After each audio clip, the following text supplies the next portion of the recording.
Welcome, I'm Eric, and today we're taking a deep dive into Cyball. It's a football or soccer, if you're in the US, simulation-style card game that's currently sitting around the top 10 users on the BNB chain game rankings. So we're going to take a deep dive into the game and their token economy and just see what all the hype's about. As always, it's not financial advice, and if you want to learn more about GameFi projects, be sure to like and subscribe. All right, let's get started. Okay, so how does this game work? Well, you're essentially building a team of 3 to 7 players, depending on the game mode. And of course, each of these player cards are NFTs. So each match that you play has 6 total rounds, and in each round, a random stat is chosen to battle over. And basically, you have to pick the player card that you want to battle for that round. And after several variables are considered, which we'll go over, if your stats are higher than your opponent's card that they picked, then you score a goal. So those variables are kind of where the strategy comes into play and makes it so the game's not just about who has the best cards. So let's take a look at the gameplay from a YouTube video that the team created. Once you download the app, this is the homepage, so you can see your team. And currently, the only options to play are the 3v3 exhibitions.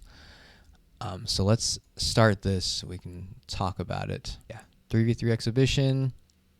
So the first thing that happens at the beginning of the game and after halftime is that you choose your general strategy, because you are the head coach in this game. So you can either choose to be more offensive focused, decreasing the chance that a goalie will block the shot, or you can be more defensive, which increases the chance that your goalie is going to block the opponent's shot. And once you finish that, then the game starts. And so this is what the game layout looks like.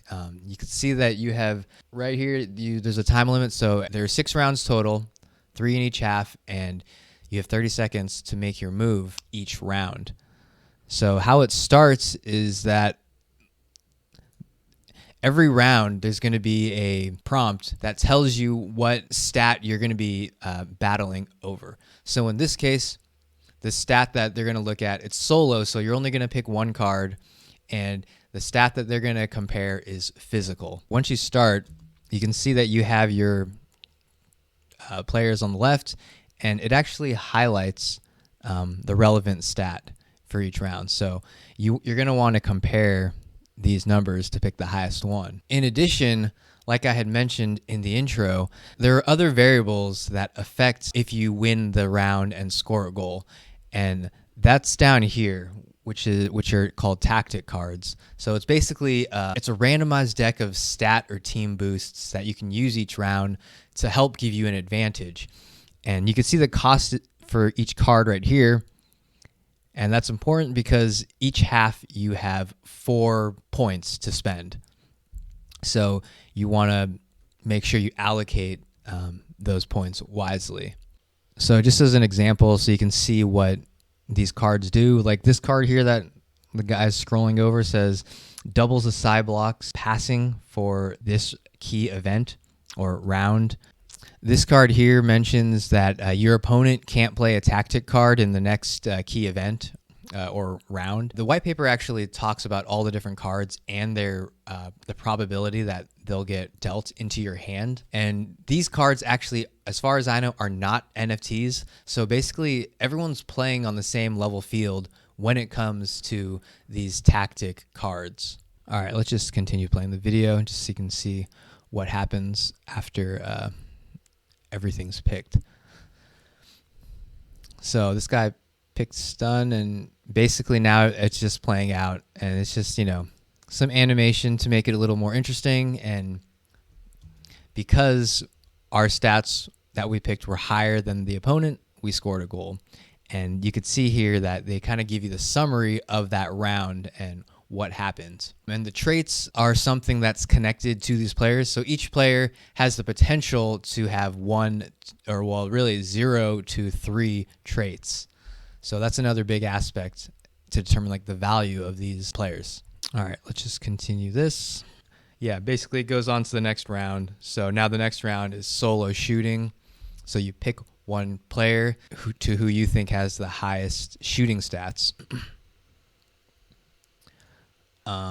This guy's actually going to use one of his tactic cards. And so you can see it's all lit up. And now the game's going to get played out. And it looks like they won again. So the score's up here, 2-0. And again, they summarize exactly what happened in that round. And so this happens 3 times, and then it's halftime. Then 3 more times, and the game's over. And if it's still tied, it goes into sudden death. So yeah, that's pretty much it for how the gameplay works.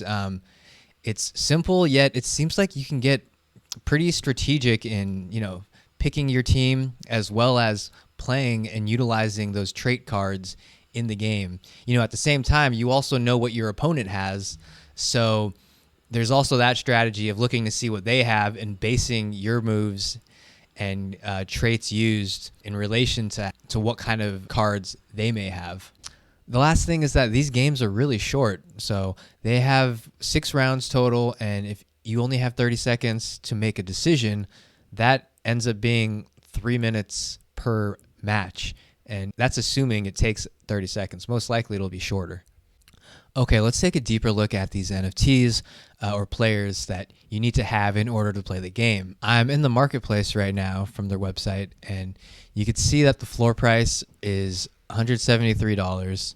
So if you're going to build your team of 3 players, it's going to cost around $600 to play the game.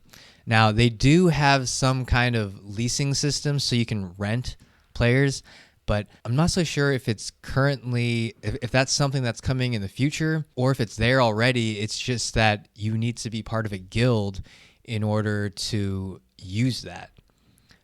Because there is, in like the leaderboards, they have these guilds here. So people are associated with them. But, that's kind of like an external thing that you'll need to join, it seems. Going back to the marketplace, the first thing you'll notice is that each card has a different color, and that tells you the rarity of the card. So I'm going to the white paper, and you can see that it goes from bronze to silver to gold, platinum, and legendary. They give you a max overall range based on either the starting level or the maxed out level. And you can kind of see that the rarer the card, the higher the overall range of the card. This number just kind of represents, it's just like a single number to represent how good the card is. And if you go down to skills later, that'll tell you the specific stats that make up this max overall range. The next thing on the list are traits. And each Cybloc, they may have 1, 2, or 3 traits. So you can find that just by clicking on them on the marketplace, and it'll show it right over here. If you scroll over it, it'll tell you what it does. So in this case, the super strike trait, the shooting, dribbling, and physical will be boosted by 4 when it plays in any event. And what's really cool, and we'll talk about it more when you go into the mentoring section, but when you mentor or breed, in this case, in this game, mentoring equals breeding if you're comparing it to other games. If you mentor Cyblocs, then they're much more likely to inherit the traits of its mentor. So if you have a Cybloc whose trait you like, and you might want to merge it with another Cybloc whose has a different trait that you like, if you merge those 2 together, you can potentially create a new Cybloc with both those traits. And we'll talk more about that when we go down to the mentor section. But let's take a look at the other attributes first. So going over to skills, those are the 6 different stats that each player has a ranking of. If you click on a character in the marketplace, you can see it right up top here. And so again, these are the attributes what you're comparing to your opponent to see who has the higher skill. And they kind of tell you here the minimum base skill depending on how rare your card is, and also the max, whether it's level 1 or level 100. The legendary cards are going to have higher stats in general compared to the bronze. The good thing is, though, is you can level up those bronze cards so that they can at least be a little more comparable or even surpass some of the stats of more rare cards. And of course, they also have the tactic cards, which can't be purchased and are just randomly given to each player. So that'll help balance the playing field even more. And the last thing to look at is the country that these Cyblocs are from. There are, let's see, maybe every country has some designation. And the reason why that's important is because upon the release of the Stadium Manager feature in Phase 3, Cybloc teammates that share a country with each other or the stadium may gain special boosts in matches if they possess the proper trait. So it does seem to be beneficial to try to get people from the same country. So I was briefly talking about it earlier, but the biggest aspect of this game right now is the mentoring system. And it's a kind of confusing wording, but it basically means breeding. So you can create new NFTs with the ones that you have. Pretty much what happens is that each Cybloc can only mentor up to 3 new Cyblocs in total, and only once every 5 days. And if you go to the marketplace, you'll see if that limit has been reached. So currently, there's one like being incubated right now. So if you were to purchase this, you can have create 2 more Cyblocs from this one right here. So going back to the white paper, it looks like, so currently we're in season 1 and it costs around $225 to mentor your first Cybloc, and it gets more expensive the more you do, up to 3. So that last one's going to cost $600 to mentor. So you have 2 options when you want to create a new Cybloc. You can either use one of your NFTs or you can use 2 of your NFTs to make one. There's a chart here that kind of tells you the odds. So you can see that if you have like a bronze, for example, there's an 88% chance you're going to get another bronze and only a 0.2% chance that you'll get another legendary. Even worse, if you have a legendary, there's only a 5% chance that you're going to get another legendary and a 60% chance that your new mentor will be downgraded to gold. Now, if you breed 2 of them of the same class, at least, the probabilities are a little different, and you can see that they're boosted. So if you have 2 bronzes, there's a 30% chance that you'll end up getting a silver, compared to if you just have 1 bronze, there's a 10% chance that you're going to get a silver. So it does benefit you to use 2 NFTs to try to mentor a new one. And then the other thing that gets passed down in addition to rarity, or has a chance to get passed down, are those traits. If you go to the trait section on the white paper here, they tell you the probability of those traits either being passed down or of a new trait being given to that new mentor. And if you look on the white paper at the traits, each of those traits have a rarity. So you can see it goes from common down to super rare. And so if, for example, you have a Cybloc with this prodigy trait, which is super rare, it's going to be harder to pass that on to your mentor compared to one of these common traits. So yeah, you could tell that the breeding aspect or mentoring aspect is a huge part of this game. But now let's take a look at the token and how that plays into this ecosystem. So they have a dual token model, the CBT token, which is the Cybloc battery token, and the CBY Cyball token. The CBT token is their play-to-win, play-to-earn token, and you can earn it by playing in PvP, earn revenue from Cy loans, which is if you rent out your Cyblocs to others, and other various activities, I don't know, like marketing type things. There is an unlimited supply. So this is the token that is really meant to, just upgrade and spend to make your troops better or your players better. It's not meant to be the governance token that theoretically should be appreciating in value if the game does well. So that's what the CYB token's for. And so they mentioned it has a fixed supply and it's the governance token, but there actually is no information for this token. We don't really know what their token distribution looks like, token lockup periods. We don't know if there's like a circular economy for this. We don't really know anything about the governance token yet, which kind of sucks because with these dual token models, kind of the end game is to earn these governance tokens so that you can participate in governance and the profit sharing that ultimately will happen. Who knows? What if half of these tokens end up being given to the team? That kind of takes away the incentive to earn. But anyways, CoinMarketCap does have the Cybloc battery token, which again is the infinite supply token. Currently, it's at around 9 cents with a total market cap of 1.3 billion. I don't know where this supply came from. I guess the team gave that supply, the circulating supply. So that's quite high, very high actually. There is a volume of around 300,000, a 24-hour volume. So it does seem like there's a lot of, activity going on with this token, which is a good sign. So on the white paper, they have a cool flow chart showing how this token ecosystem works. Let me turn off my camera.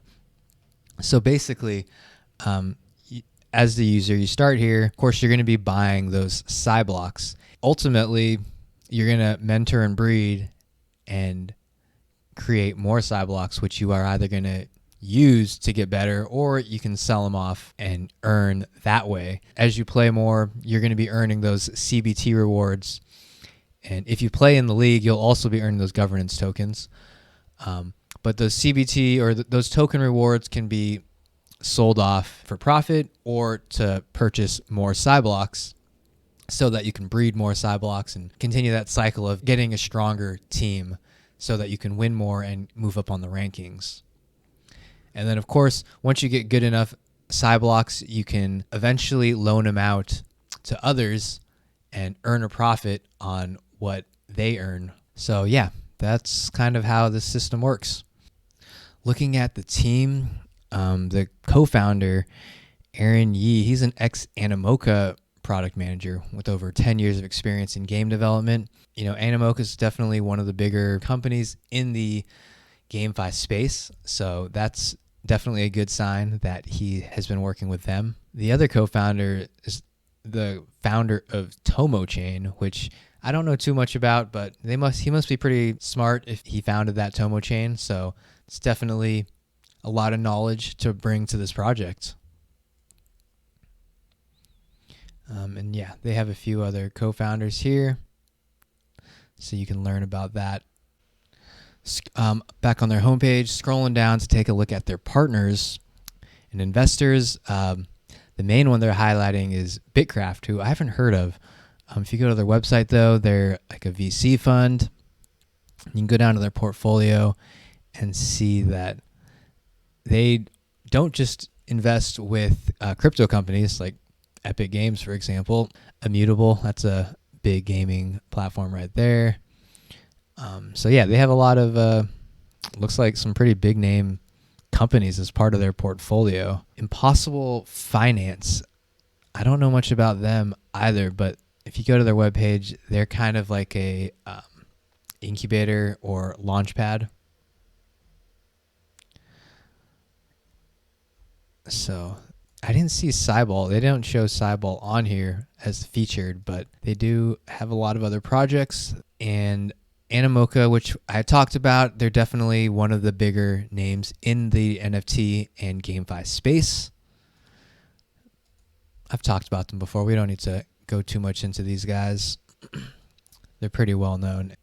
So yeah, they have some pretty big names backing them in this project. If you go further down, you see there's Radium, which is a Solana exchange, and going down to the newsletter, they actually tell you that there will be some compatibility with the Solana blockchain in the future.